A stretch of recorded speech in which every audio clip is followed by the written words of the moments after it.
Okay, so here we are, beginning of month 12. We're coming up 30 more days. It'll be one whole year that I've had this up and running and have done videos in the process. So we're a little bit after Christmas here. Tank's doing well.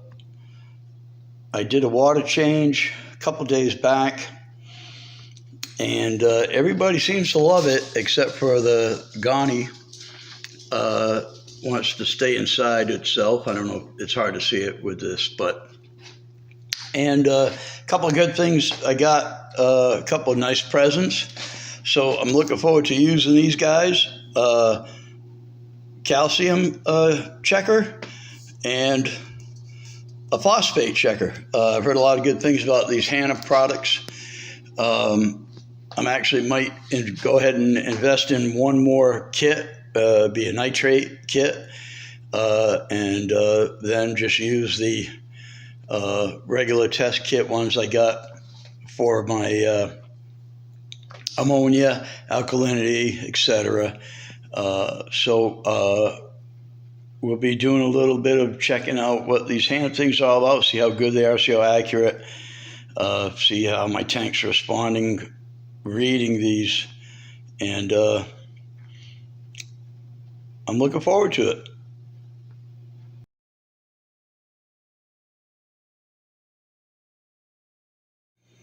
Okay, so here we are, month 12, a couple weeks away from having the tank up and running for 1 year, right after the holidays here. So over the holidays, I wound up getting a couple of checkers, test kits for my water chemistry. So I'm going to show you this. It's a simple kit. It's a Hanna phosphate checker. So I'm going to show you the stuff that I went through.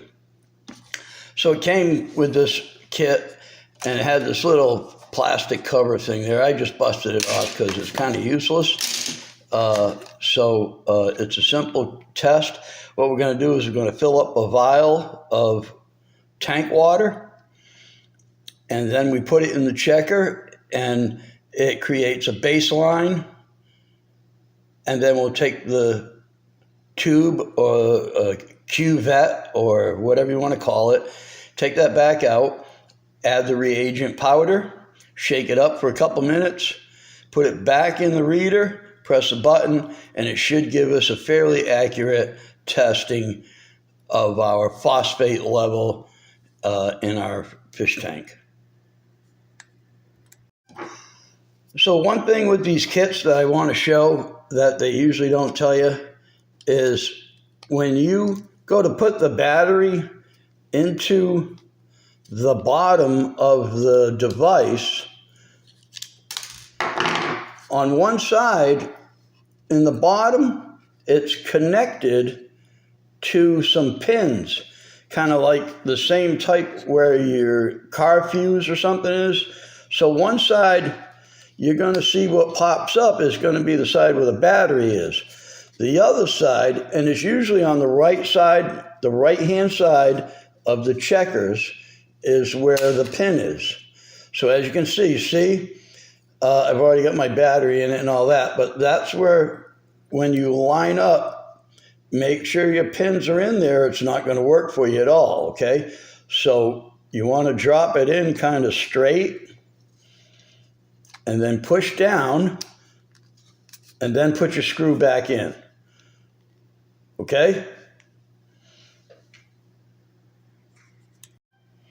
So another little hint that I wanted to give you guys, when you run any of these Hanna tests, all the instructions and videos that I saw were pretty adamant about two things. One, do everything you can not to put your fingerprints on the glass of the curvette, because the checker works by a light, and if there's anything that interferes, even with like on the different tests, if you leave some water in there and it's going to film up, it will give you a fake reading. The second thing, always put the 10 mil wording into the checker all the time, because when you do the baseline read, you want to keep the curvette at the same location as best as possible. When the light goes through the glass, you get the same reading, because the glass itself is not always a round cylinder, perfect curve type of thing. So that's another hint. See that 10 mil line? Always have that facing the front of the checker, facing you when you're doing the reading, when you insert it inside.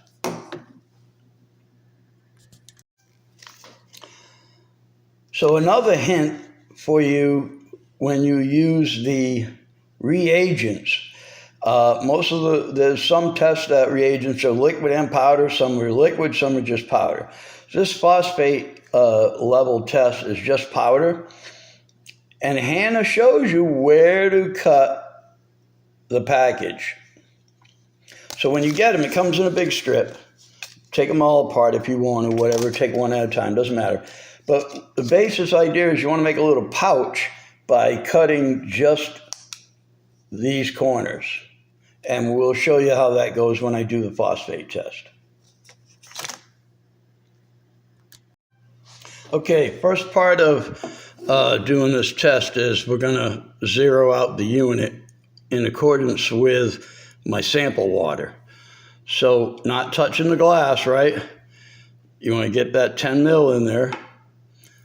So the directions say press the button.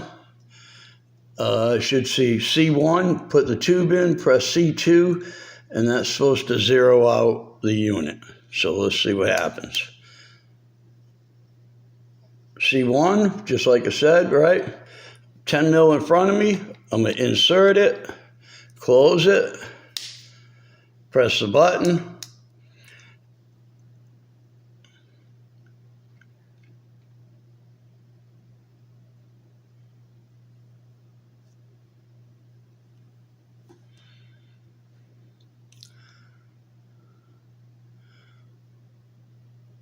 Display attribute blinking. Okay, C2. All right, there we go. So we're at C2, blinking. So this is where we're going to add the reagent.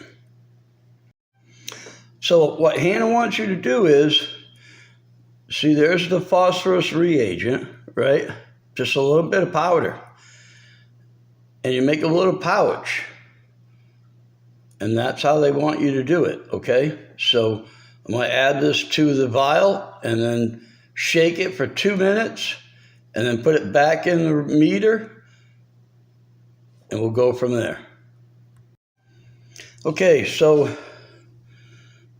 we put our powder in, shaking it up for 2 minutes, slide it back into, okay, so then the directions tell you to press and hold it. So we're going to press and hold. Then there's a 3-minute countdown, and you can let the button go. After the 3 minutes are done, we'll get the test result. Okay, so it's telling me my phosphate is 0.23.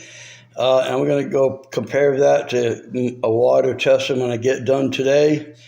And we're going to see how accurate these checkers are.